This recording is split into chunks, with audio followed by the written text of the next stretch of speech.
Welcome to Daily Plunge. We are in the Epistle of James, chapter 2, verses 14 through 26. We've been talking about James as a practical theologian who's encouraging his people to live out their faith.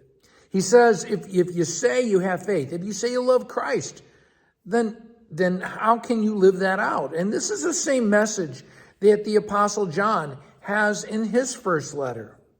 And what is faith? It's not just knowing things about God, right?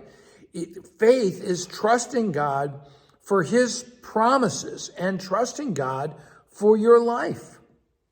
That words and deeds work together to speak, right? Is about a faith that's lived out. This is the same message that both Paul and Peter speak about in their letters.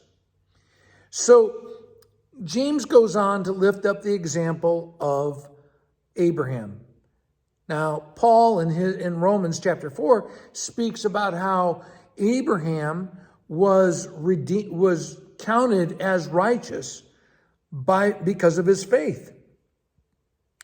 And it was not through the law that he received the promises of God. It was by faith. Now, James speaks about how Abraham offers his son Isaac, right, on the altar. And he is not referencing this in terms of a work, but as an example of faith being lived out. That Abraham trusted God enough that even though Isaac was one of the promises given to him, it was a blessing, Abraham trusted God to put Isaac on that altar. And what James is trying to get at is, does your faith shape your life?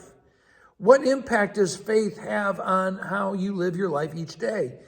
And the way Luther talked about this was as new obedience, that faith and life line up.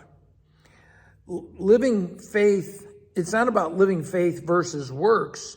It's living faith that is active in your works of love for others. And we're challenged to live out that relationship with God and with each other.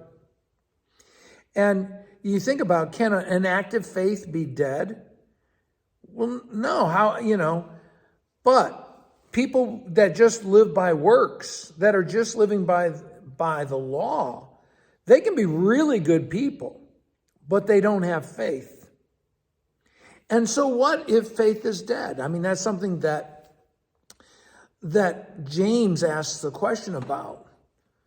But who gives us faith? Who does our faith depend upon? It depends upon God. And one of the things to know when you read James, the whole letter, is that James never speaks about not having faith. He simply says that if you have faith, it also should be accompanied by works, by deeds, where faith is being lived out. Well, thanks, friends. Have a blessed day.